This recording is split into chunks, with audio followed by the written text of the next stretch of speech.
வீட்டுக்காரர் பேரை ஐயோ வீட்டுக்காரர் பேரை சொல்லலாங்களா? அத சொல்லாம எப்படிமா தெரிஞ்சுக்கிறது? அட சும்மா சொல்லுமா. வீட்டுக்காரர் பேரை சொன்னே ராசுக்குட்டி ராசுக்குட்டி, அவன் பேசுகிற பேச்சு எல்லாம் சீனி கட்டி. அட கண்ணுக்கழகா ஆளும் இருப்பாரே,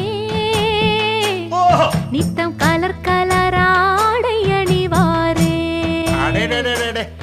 இப்போ எந்த திசையில்